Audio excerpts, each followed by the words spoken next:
रूस यूक्रेन की जंग में दुनिया ने देखा कि किस तरह से ड्रोन तबाही मचा रहे हैं। रूस ही नहीं बल्कि यूक्रेन भी ड्रोन का खूब इस्तेमाल कर रहा है। ऑपरेशन स्पाइडर वेव के समय भी यूक्रेन ने करीब 100 ड्रोन्स का इस्तेमाल किया था और रूस का सबसे बड़ा नुकसान भी कर दिया था। जाहिर है यूक्रेन के साथ 3 साल की जंग में रूस को भी पता चल गया है कि आने वाले दिनों में ड्रोन ही वो शक्ति होगी जो जंग में निर्णायक होगी।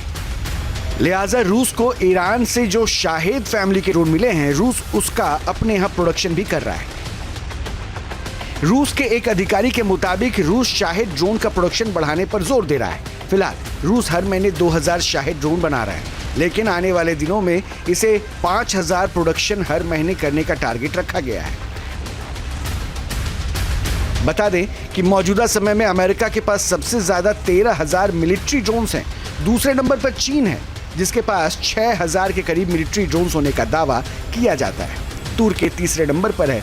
जाहिर है रूस दुनिया की महाशक्ति होने का दावा तो करता है, लेकिन इस मामले में ये थोड़ा पीछे है। बहुत हद तक ये सभी भी हैं।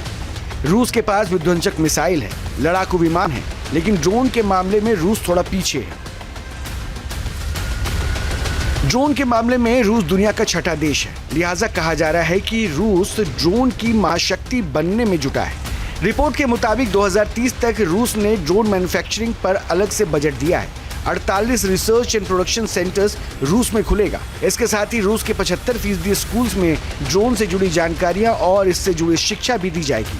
पश्चिमी देशों की टेक्नोलॉजी पर जो निर्भरता है उसको रूस खत्म करेगा और 80% टेक्नोलॉजी उपकरण जो पश्चिमी देशों द्वारा प्रतिबंधित हैं, रूस उसको चीन से लेगा।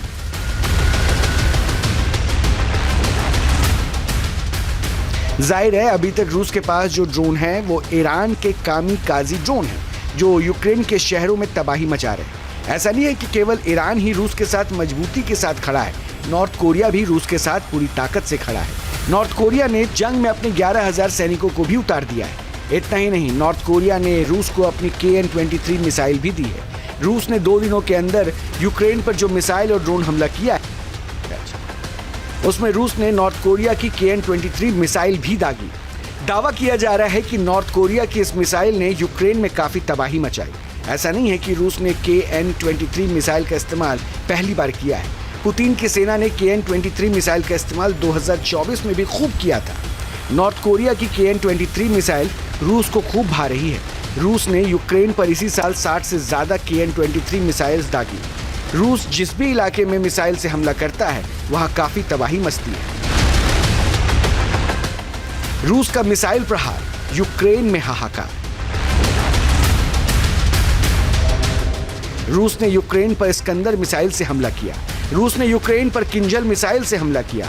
यूक्रेन पर रूस ने मिसाइल्स का मुंह खोल दिया जिसकी वजह से काफी नुकसान भी हुआ। रूस की किंजल मिसाइल दुश्मनों पर 12,300 किलोमीटर प्रति घंटे की रफ्तार से हमला करती है।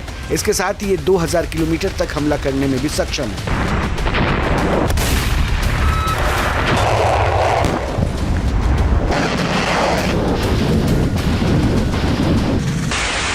यह मिसाइल अपने साथ 500 किलोग्राम तक विस्फोटक ले जा सकती है।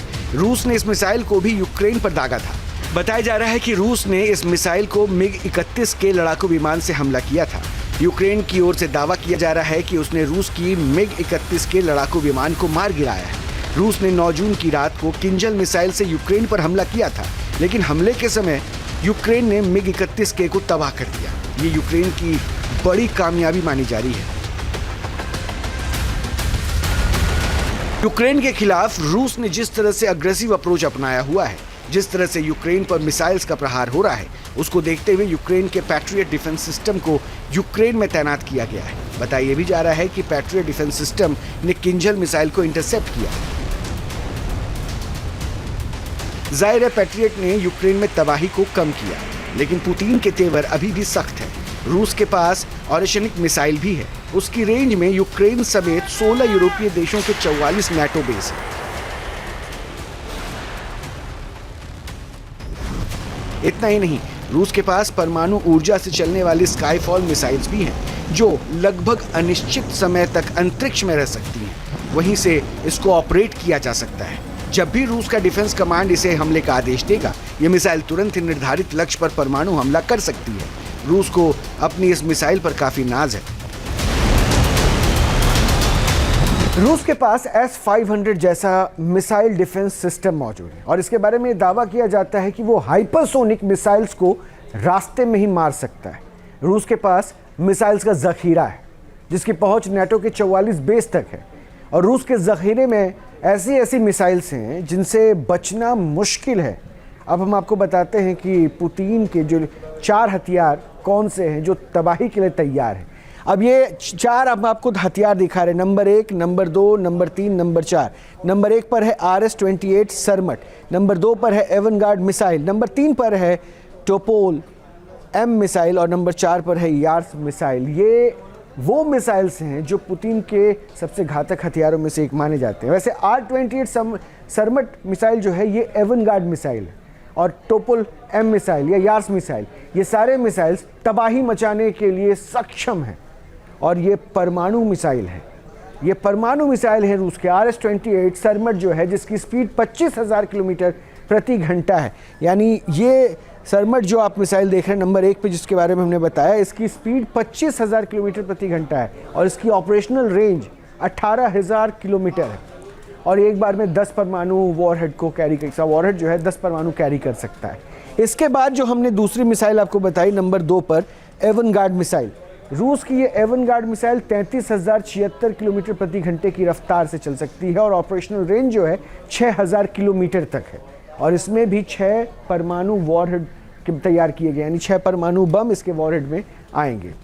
अब आइए टोपोल M मिसाइल को बताते हैं। इसकी स्पीड 24,696 किलोमीटर प्रति घंटा है और इसकी ऑपरेशनल रेंज लगभग 10,000 किलोमीटर है और इसके वॉरहेड में 1 परमाणु बम आएगा। ये रूस के परमाणु मिसाइल्स के बारे में जानकारी। इसमें टोपोल M मिसाइल को आपने जाना, लेकिन अब चौथी जो मिसाइल हमने कहा था ना पुतिन के वो 4 हथियार जो तबाही मचाने को हैं तैयार, उसमें फिर ये चौथा मिसाइल है यार्स मिसाइल।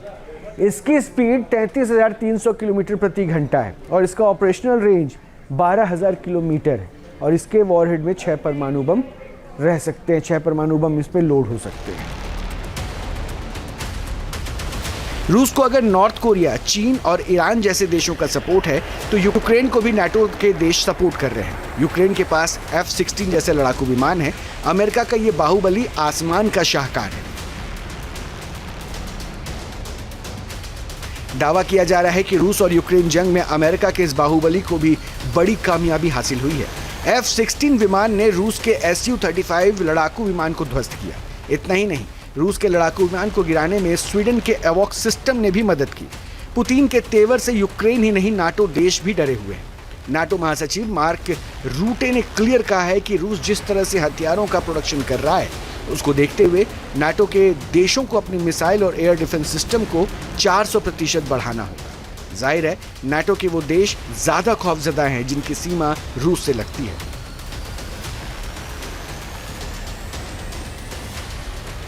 क्योंकि अगर यूक्रेन को पुतिन ने काबू में कर लिया तो नाटो के यूरोपीय देशों पर खतरा बढ़ जाएगा, जिसको नाटो के देश अच्छी तरह से जानते हैं। लिहाजा पुतिन के खिलाफ नाटो काफी एक्टिव है, लेकिन इतनी घेराबंदी के बावजूद भी ना तो पुतिन के तेवर कम हो रहे हैं, ना ही उनकी तुरीन में हथियारों की कमी हो रही है।